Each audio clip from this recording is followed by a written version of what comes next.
Hello students, चलिए start करते हैं क्लास 9th का चैप्टर फर्स्ट नंबर सिस्टम का इंट्रोडक्शन।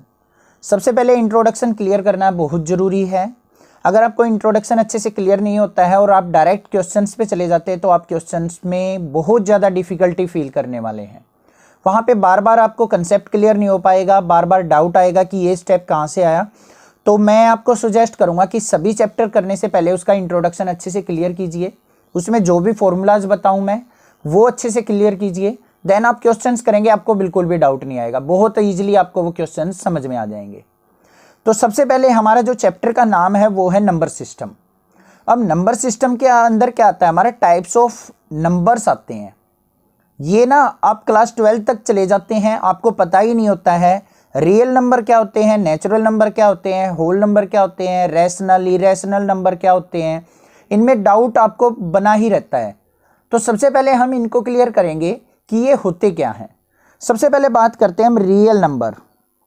अब कोई भी आपसे पूछ ले कि रियल नंबर होते क्या हैं, किनको आप रियल नंबर बोलेंगे, तो रियल नंबर वो नंबर होते हैं जिनको हम अपनी नंबर लाइन के ऊपर रिप्रेजेंट कर सकते हैं। ठीक है, अब ये रिप्रेजेंटेशन ऑफ नंबर आपने प्रीवियस क्लास में भी सीखा होगा, क्लास 8th में। तो यहाँ पे भी मैं आपको बता देता हूँ कि हम किस तरीके से किसी भी नंबर को अपनी नंबर लाइन के ऊपर ड्रॉ करते हैं या रिप्रेजेंट करते हैं। देखो, मान लिया हमारे पास क्या है कि ये नंबर लाइन है। इन नंबर लाइन पे क्या होता है, मिड वैल्यू क्या होती है, 0, और राइट साइड जो वैल्यू होती है वो सारी की सारी पॉजिटिव वैल्यू होती हैं, और लेफ्ट साइड जो होती है वो सारी की सारी नेगेटिव वैल्यूज। अब जैसे 0 है, उसके बाद 1 2 3 ऐसे ही चलता जाएगा, और कहाँ तक चली जाएंगी, इन्फिनिटी तक। इन्फिनिटी का मतलब होता है जहां तक आप काउंटिंग लिख सकते हैं। लेफ्ट साइड चलेंगे तो यहाँ पे -1 -2 -3 ऐसे ही चलते जाएंगे, और यहाँ पे माइनस इन्फिनिटी लिख देते हैं। वैसे माइनस इन्फिनिटी कुछ नहीं होता है, माइनस इन्फिनिटी और प्लस इन्फिनिटी का मतलब होता है नॉट डिफाइंड, जहां तक हम पहुंच ही नहीं सकते। तो अब ये आ गई हमारी इस तरीके से नंबर लाइन। अब कोई भी नंबर ले लो आप, जैसे मान लिया मैं कह दूं कि 2 को रिप्रेजेंट करके दिखाओ। 2 को कैसे रिप्रेजेंट करेंगे, हम देखेंगे पॉजिटिव है तो राइट साइड होगा 0 से, तो ये आ गया 2। यहां पे हमने इसको क्या कर दिया, रिप्रेजेंट। तो 2 क्या हो गया, हमारा रियल नंबर। और देख लेते हैं कोई, मान लिया मैं बोल दूं कि 5/2 को रिप्रेजेंट करके दिखाओ। अब 5/2 का मतलब क्या है, 5 को अगर 2 से डिवाइड करूंगा तो क्या आ जाएगा, 2 से डिवाइड किया तो आ गया 2.5। मतलब किसके बीच में लाई करेगा, 2 और 3 के बीच में। 2 पॉइंट समथिंग है तो 2 और 3 के बीच में लाई करेगा। तो 2 और 3 के बीच में मैं क्या कर दूंगा, रिप्रेजेंट कर दिया इसको। ये आ गया हमारा 5/2। तो ये भी क्या हो गया, हमारा रियल नंबर। अब जैसे कोई नेगेटिव नंबर बोल दूं मैंने बोल दिया कि मान लिया -3/2 बोल दिया। अब इसको डिवाइड करता हूं तो क्या आ जाएगा, -1.5। मतलब 1 और 2 के बीच में लाई करेगा। -1 ये है, -2 ये है, तो इसके बीच में क्या आ जाएगा हमारा, ये आ गया -3/2। क्लियर है। तो जिस नंबर को मैं नंबर लाइन पे रिप्रेजेंट कर पा रहा हूं तो वो नंबर हमारे रियल नंबर कहलाते हैं। वो हमारे नेचुरल नंबर भी हो सकते हैं, होल नंबर्स भी हो सकते हैं, इंटीजर्स भी हो सकते हैं, रेशनल नंबर भी हो सकते हैं। इरेशनल नंबर्स को हम अपनी नंबर लाइन पे रिप्रेजेंट नहीं कर पाते हैं। तो आगे पढ़ेंगे इरेशनल नंबर्स कौन से होते हैं। उसके बाद देखेंगे रियल नंबर के बाद नेचुरल नंबर कौन से होते हैं हमारे। नेचुरल नंबर कौन से होंगे, ये चीज आप अपने आप से पूछ के देखें, एक बार आप सोच के देखें कि नेचुरल नंबर क्या आपको पता है। जिस बच्चे को पता है अच्छी बात है, अदरवाइज मैं जितने भी नंबर्स यहाँ पे बताता जाऊँ अपने आप से खुद पूछ के देखें कि आपको अच्छे से आते हैं या नहीं आते हैं, या आपको उनमें डाउट है। ठीक है, तो यहाँ से आपको क्लियर करना जरूरी है, क्योंकि आगे क्लासेस तक जाते हैं ना, कोई भी टीचर्स या कोई भी पूछ लेता है कि नेचुरल नंबर क्या होते हैं, बच्चों को नहीं पता होता, गलत बताते हैं 110%।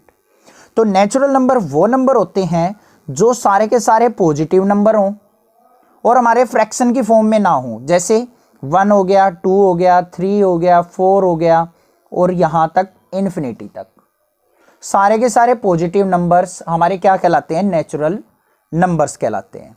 इनको हम कैपिटल N से डिनोट करते हैं। किससे डिनोट करते हैं, कैपिटल N से।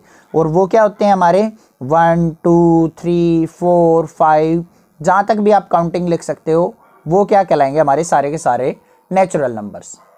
आई होप ये चीज आपको अच्छे से क्लियर हो गई है। नेक्स्ट बात करते हैं हम होल नंबर्स की।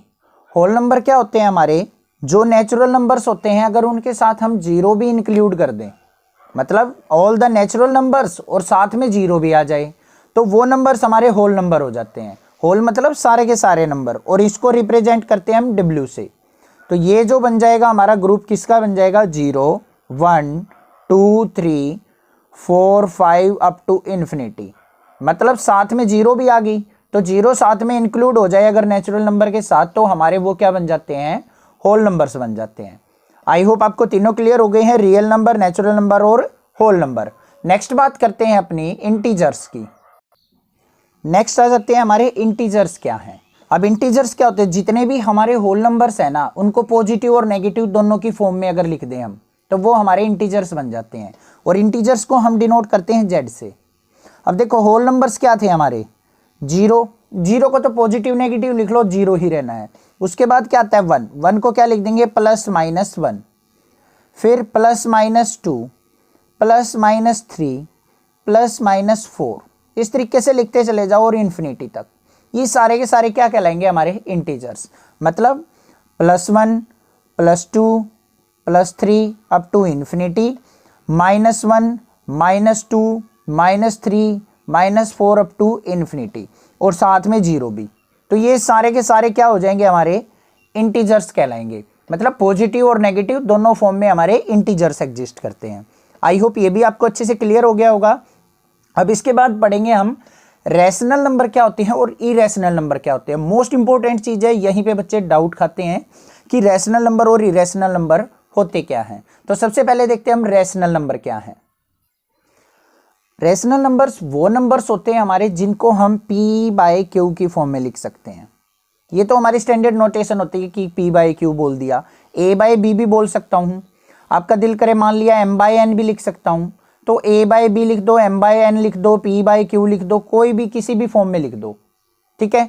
बट जो इनकी वैल्यूज होनी चाहिए वो क्या होनी चाहिए? हमारी नेचुरल नंबर होनी चाहिए। तभी हम क्या कह सकते हैं कि ये जो हमारे रैशनल नंबर्स हैं, p और q दोनों क्या होंगे? हमारे नेचुरल नंबर होने चाहिए। अब यहाँ पे क्या है? एक कंडीशन आती है कि जो हमारा डिनोमिनेटर होता है ना q never be equal to zero, मतलब q कभी भी जीरो नहीं होना चाहिए, तभी हम उसको रैशनल नंबर बोलेंगे। अब इसका मतलब क्या है कि q कभी भी जीरो नहीं होना चाहिए।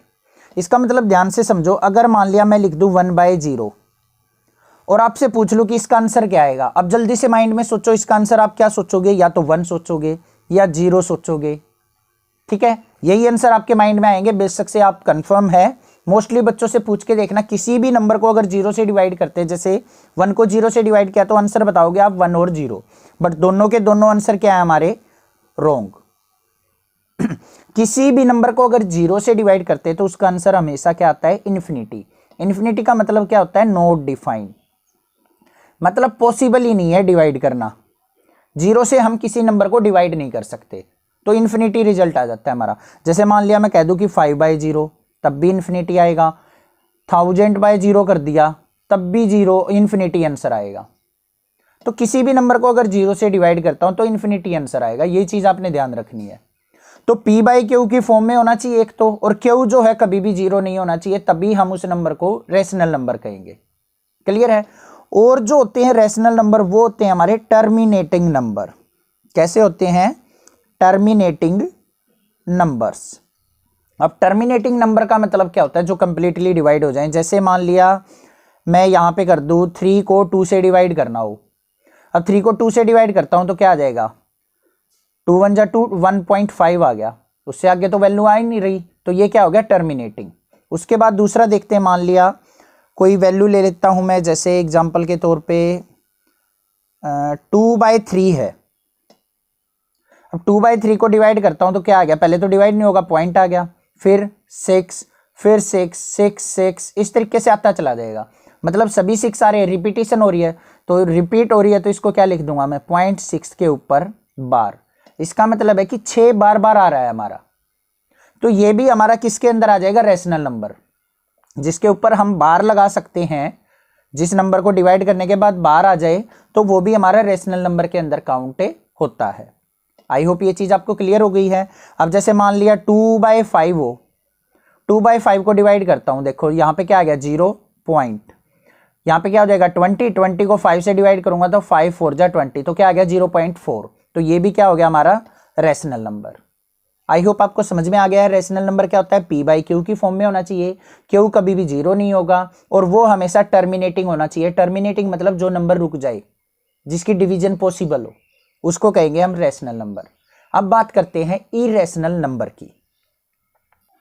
हमारा इरेशनल नंबर कौन सा होगा, जो p/q की फॉर्म में ना हो, not in form of p/q, p/q की फॉर्म में ना हो, उस नंबर को हम इरेशनल नंबर बोलते हैं। जैसे हमारे रूट वाले नंबर होते हैं, √2 हो गया, √3 हो गया, √5 हो गया, ये हमारे क्या आ जाएंगे इरेशनल नंबर। अब एक एग्जांपल देता हूं मैं, मान लिया अगर कोई आपको बोल दे कि √9 हमारा इरेशनल है या रेशनल नंबर है। अब यहाँ पे आपको ध्यान रखना, देखो √9 का रूट कितना होता है 3, अगर 9 का अंडर रूट करेंगे तो कितना आ गया 3, और 3 को मैं 3/1 की फॉर्म में लिख सकता हूँ, क्योंकि 1 से डिवाइड करूंगा कोई इफेक्ट नहीं पड़ेगा।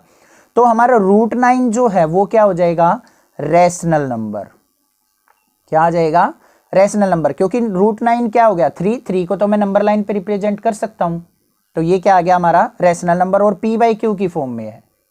तो ऐसा नंबर जिसका रूट पॉसिबल ना हो और वो रूट के अंदर हो, तो उसको हम इरेशनल नंबर बोलते हैं। क्लियर है।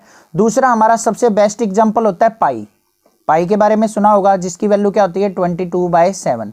अब 22/7 को क्या करो डिवाइड करना स्टार्ट कर दो, कभी भी रिपीटिशन नहीं होगी, डिवाइड करते चले जाओ, बहुत सारी डिजिट आ जाएंगी। कैलकुलेटर में भी करके देखना, कहीं पे भी वैल्यू एंड नहीं होगी, बहुत सारी लंबी वैल्यू चली जाएगी, डिवाइड होएगा नहीं।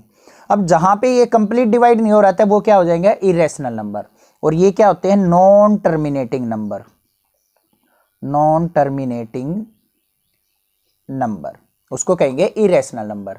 आई होप ये आपको अच्छे से क्लियर हो गया होगा।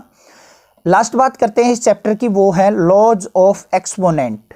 क्या हैं कुछ लॉज हैं, उनकी बात कर लेते हैं। Laws of exponents for real numbers. अब यहां पे कुछ लॉज हैं, कुछ फॉर्मूले हैं, वो आपने देखने हैं, ठीक है। तो सबसे पहला फॉर्मूला जो आता है वो है हमारा, अगर मान लिया a⁻m इंटू a⁻n हो, तो उसको हम लिख देते हैं a⁻m+n। इसका मतलब समझे क्या है, a मान लिया कोई भी वैल्यू है, जैसे 2⁻2 है, इंटू में 2⁻4 है। अब देखो ये और ये दोनों सेम है, तो इनकी पावर क्या हो जाएंगी ऐड, मतलब 2⁻2 + 4 कर देंगे, मतलब आंसर क्या आ गया 2⁻6। आई होप ये चीज आपको क्लियर हुई है। और एग्जांपल लेते हैं, जैसे मान लिया कोई लिख दे 3⁻2 इंटू 2⁻3। अब यहां पे देखो ये 3 है, ये 2 है, अब एक जैसे नहीं है, अब पावर ऐड नहीं करनी है आपने, ठीक है। ये जो होता है ये होता है हमारा बेस, और ये होती है हमारी पावर। अगर बेस अगर एक जैसे हो तो पावर को क्या कर देंगे ऐड। क्लियर है। दूसरा हमारा जो फॉर्मूला है वो है a⁻m इसकी पावर n, तो इसको क्या लिख देंगे a⁻m × n, मतलब दोनों पावर्स की मल्टीप्लाई। एग्जांपल जैसे 2⁻3 और इसकी पावर 4 है, 2 की पावर तो 3 और पूरे की पावर 4 है, तो इसको क्या लिख देंगे हम 2⁻3 × 4, मतलब 2⁻3 4 जा 12। इस तरीके से लिख सकते हैं हम। इनका यूज होने वाला है आगे, तो थोड़ा सा ध्यान से समझे। एक तो ये फॉर्मूला था, एक हमारा ये फॉर्मूला है, और जो थर्ड फॉर्मूला आएगा वो है a⁻m अपॉन में a⁻n हो, डिवाइड हो जाए। यहाँ पे तो मल्टीप्लाई था, मल्टीप्लाई हो रही थी तो पावर ऐड हो रही थी। अब यहाँ पे देखो a⁻m है, a⁻n है, तो इसका रिजल्ट जो आएगा वो क्या आ जाएगा a⁻m - n, पावर सब्ट्रैक्ट हो जाएंगे डिवीजन होगी तो। एग्जाम्पल देखते हैं इसका, मान लिया 5 की पावर क्या है 6 और अपॉन में 5 की पावर है 2, तो इसका रिजल्ट क्या आ जाएगा 5 की पावर 6 - 2, मतलब 5 की पावर 4। आई होप ये भी आपको क्लियर हो गया है।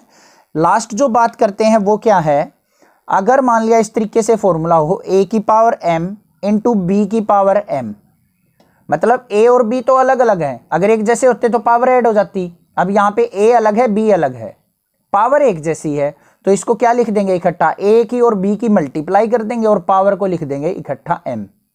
एग्जाम्पल देख लेते हैं। जैसे मान लिया 2 की पावर 3 है और यहाँ पे 3 की पावर भी 3 है। 2 और 3 अलग अलग हैं, पावर सेम है, तो 2 और 3 की मल्टीप्लाई 2 3 जा क्या हो गया 6, और पावर क्या थी दोनों की सेम, तो 6 की पावर 3 लिख देंगे इसको। आई होप ये चीज़ आपको अच्छे से क्लियर हो चुकी है। कोई डाउट हो तो आप मुझे कमेंट कर सकते हैं, अदरवाइज इस चैनल को सब्सक्राइब कीजिए। ये था इसका चैप्टर नंबर 1 का इंट्रोडक्शन। बाकी क्वेश्चंस देखेंगे, वहां से आपको और डाउट क्लियर हो जाएंगे। Thank you students for watching this video. Thanks.